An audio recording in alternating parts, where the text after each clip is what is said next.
Do you feel that Terrence should say more, be more vocal? I mean, he said he wants to fight everyone, but you remember Antonio Tarver, he crashed Roy Jones' Floyd. He barked Oscar's name every chance he could to eventually get that fight. But Terrence can certainly do a more vibrant reach out to the press, to the people. I mean, after all, he's associated with the biggest platform in sports, ESPN. And why isn't he utilizing that? You are on another ride with the Ultimate Fight fans, Joey KO, Mixed Martial Mike, and here we go. Feeling cute today. Feeling mad cute. That is an exact replica of his lower half of his face. Yeah, I don't think anybody ever seen your Goldilocks. I am actually the bear that Khabib was wrestling as he was growing up. I just, got out of the woods. What the fuck is on the docket to speak about today? What's on the docket, Joe? Well, you got your man Terrence Crawford, who's one of the pound-for-pound best fighters, about to get released. I wouldn't say that far. No, I believe he only has one fight left. Yeah, I guess his contract. He's upset at Terrence Crawford's comments. Bob Arum said, basically, if you don't like it, let me go. There was some back and forth going on. That's not at all what happened. Bob Arum started chirping his beak, and he started saying that he lost a lot. Crawford started chirping No, that's not true. Bob Arum was chirping his beak. This is where the controversy started. Bob Arum said he's been losing enough money to buy a mansion in the Beverly Hills. And even Dana White responded to that comment. He's like, what type of promoter complains about the money you lose? It's not the fighter's responsibility to worry about your pockets or Top Rank's pockets or the company's pockets. That's his job as the promoter. And I totally agree with Dana White in that. He is actually trying to push Terrence Crawford to be something that he is not.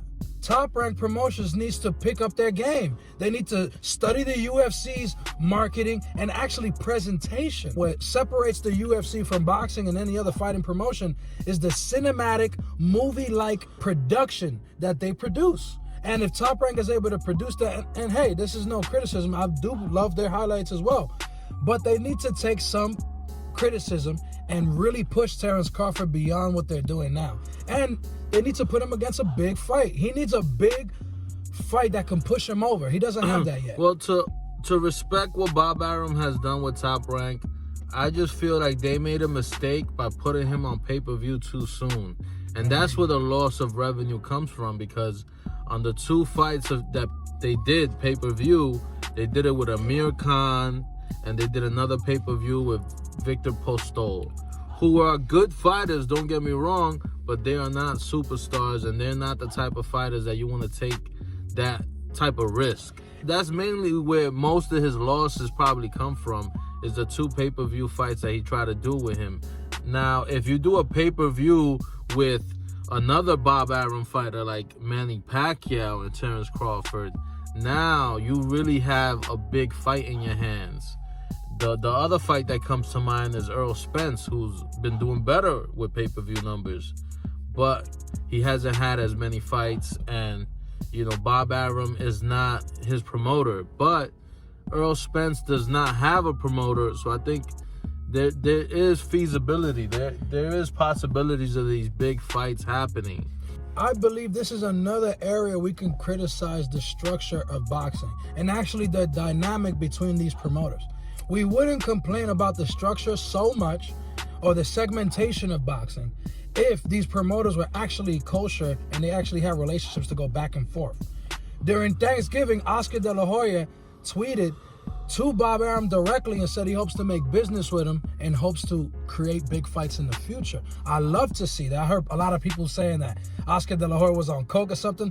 Why are you being hypocrites, fans? Do you want the big fights or do you not? Stop complaining. Why are you going to make fun of a guy who's reaching out to another promoter? Stop it. You guys are ridiculous. This is why boxing's fucking up. Let the big fights happen. Another complaint that I have personally is the boxing media not giving fighters their credit. I think we see this a lot. Terrence Crawford, you hear it a lot where people say he hasn't fought anybody, and that's complete bullshit. The guy has made these guys look like nothing. It's a big difference. He got names under his belt. He got good fighters that he's fought. 15 world title victories in multiple divisions, and he dominated the 140, took all the straps home, and since he's been at 147, he beat Jeff Horn, dominated Jeff Horn. But the people who say he beat nobody are obviously casuals. Yeah, but you hearing this from ESPN, you hearing this from the mainstream boxing media when they say that Terrence Crawford hasn't fought anybody. I mean, he just finished knocking out Kell Brooks, and they're still gonna say that he hasn't fought anybody. To be fair, I can understand really well that he hasn't fought a guy that you anticipated him losing to, or even having a chance to lose to yet. And I think those are the fights that can really push you over. Well, when you fight somebody in and the you beginning, beat someone that hold on, they because don't that's fight. also not true. In the beginning of the Victor Postol fight, the reason why that was the first pay-per-view fight is because people thought the undefeated Victor Postol, who had just finished coming from knocking out Matisse, they thought that he had a great chance of beating Terrence Crawford, and he got spanked. Nah, hell no. Yes. Nah, the majority people of the thought- experts were saying that Terrence Crawford was going to win. All his fights, he's been the Las Vegas favorite. Tell me a fight that he was the Las Vegas underdog. This is what I'm referring to. He has never been in that type of But that's a fight testament to his greatness. No, to it's how also a good he is. testament to the segmentation of boxing and that he's stuck in Top Rank. He would have already fought a lot of these other welterweights. Sean Porter, Danny Garcia. It's just unfortunate PBC has, not unfortunate, because, hey, kudos to them, but they have all the welterweights and they're not working with Top Rank right now. So we're totally deprived of the biggest fights in boxing. Even with all that being said, I give Bob Arum a lot of credit because he has put good opponents in there for Terrence Crawford. He and he has. still has spanked them and looked spectacular. He has Manny Pacquiao. I mean, Manny Pacquiao has fought everybody under Bob Arum, even fought Floyd Mayweather that nobody thought would happen. So Bob Arum is a guy that gets things done, even though it takes him longer. Let's just look at the biggest fight that's happened in the past couple of years. In the end of last year and the beginning of this year, Tyson Fury versus Deontay Wilder. That's a cross-promotional fight with PBC and Top Rank. So these fights can happen. So I do have to at least give Bob Arum credit. He has proven himself that he can go across the aisle and make a big fight Do you happen. think it's a mistake to Well- let Terrence Crawford go if he does let him go? Arum definitely gets things done in boxing. I think that he should stick with Terrence Crawford. They should stick together. And in the long run, these big fights will happen. I think the disrespect happened when he said it in person. When he decided to say it publicly, that's when Terrence Crawford actually got offended. If he would have told him this privately and told him, look, I need you to kind of, try to be more It's kind of funny, weird try to that be more- Bob Arum and Dana White don't get along because both of them got balls. They'll say whatever the fuck is in their mind. They'll tell you how it is. And, I agree. Bob Arum's disrespectful to MMA. He doesn't respect MMA as a sport, as a science. He's very disrespectful. And he's ballsy when he talks about his fighters as well, similar to Dana White. Bob Arum is great, but what he's susceptible to is the petty public back and forth. What was the reason that Oscar De La Hoya and Dana White had a falling out?